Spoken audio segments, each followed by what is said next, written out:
बच गई तो यह अकेली। किसने वहाँ इसे किसी गलत आदमी को बेच दिया। वहाँ इसे मारा पीटा जाता और भूखा रखकर इसे अंधेरे कारखाने में काम करवाया जाता। वहाँ इसके जैसे और भी बच्चे थे। वहाँ से इसे और दूसरे बच्चों को पुलिस ने छुड़ा तो लिया, पर इसका कोई दूर का चाचा इसे अपने घर ले गया और वह भी इससे काम करवाने लगा। उसे बहुत यातनाएं देता था और घर का पूरा काम भी करवाता था। नहीं करने पर इसे मारता। शराब की लत के कारण उसने इसी बच्ची को फिर किसी और जगह भेज दिया। वहाँ से ये बच्ची किसी तरह यहाँ भाग आई। तब अनाथाश्रम वालों ने इसे अपने यहाँ रखा और तब से यह बच्ची गुमसुम चुपचाप रहती है। आप ही बताइए मैडम जी, जो बच्ची बेसहारा हो, दो बार जिसे बेचा गया हो, उस बच्ची के दिल पर क्या गुजरती होगी। ये तो अनाथालय की दी गई चीज़ें इसे मजबूरी में बेचनी होती है, वरना ये तो किसी से कुछ भी नहीं कहती, बस चुप चुप रहती है और अपने में ही खोई रहती है। बड़ों की हिम्मत जवाब दे देती है। फिर ये तो एक छोटी सी मासूम बच्ची है मैडम जी। मैं इतने ध्यान से फल वाले की सभी बातें सुन रही थी कि मुझे समय का ध्यान ही नहीं रहा।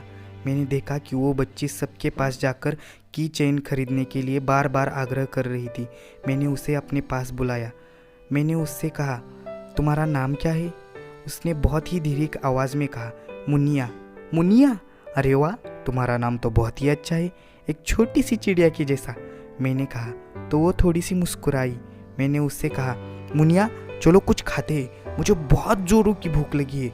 मुझे तो यहाँ का कुछ भी पता नहीं है। क्या तुम मुझे बताओगी कि यहाँ सबसे अच्छी खाने की चीज़ें कौन सी दुकान पर मिलती है? मुनिया खुश हो गई और मेरे साथ धीरे धीरे चलने लगी। उसकी बताई दुकान पर अच्छा सा उसकी पसंद का खाना खाया। वह मेरे पास खिसकर बैठ गई।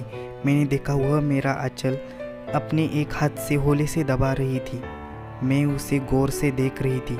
वो मेरा साथ पाकर अपने आप को सुरक्षित महसूस कर रही थी। आखिर बिना माँ की बच्ची मेरे अंदर अपनी माँ तलाश करती सी नज़र आ रही थी। मुझे भी अपनी बेटी निशी की बचपन की याद आ गई। वो भी छोटी थी तो ऐसे ही मेरा आंचल अपने हाथ में दबाए रखती थी। मुनिया आज मुझे निशी तो नज़र आ रही थी और मैं भी ममत्व से अनुभूत हो रही थी। ऐसा लग रहा था मुनिया के रूप में मैं दोबारा निशी का बचपन देख रही थी। मेरे आंखों के कोने भीगने लगे थे। जल्दी से मैंने अपने आंसू पोंछे और वापस होटल रूम में आ गई। विवेक मेरा इंतज़ार कर रहे थे और बाढ़ पीड़ितों के लिए दिए गए चेक के बारे में बताकर खुश हो रहे थे। उन्होंने जो अकाउंट बाढ़ पीड़ितों के लिए दिया था उसके लिए सब उनकी तारीफ कर रहे थे और यही बताने को वो उत्सुक थे। मेरे वहाँ पहुँचते ही वह बड़े खुश होकर ये सब बताने लगे और मेरे देर से आने का कारण पूछने लगे। मैंने उन्हें मुनिया के बारे में सब बताया और यह भी बताया कि मैं मुनिया के लिए कुछ करना चाहती हूँ और मुनिया को खुश देखना चाहती हूँ।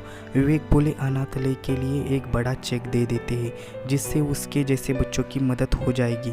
पर मेरा मन तो कहीं और ही भटक रहा था। मुझे तो मुनिया की वो सुनी सुनी आंखें नज़र आ रही थी जो कि मेरे आंखों में अपने लिए प्यार व ममता ढूंढ रही थी। सारी रात मैं सो नहीं पाई।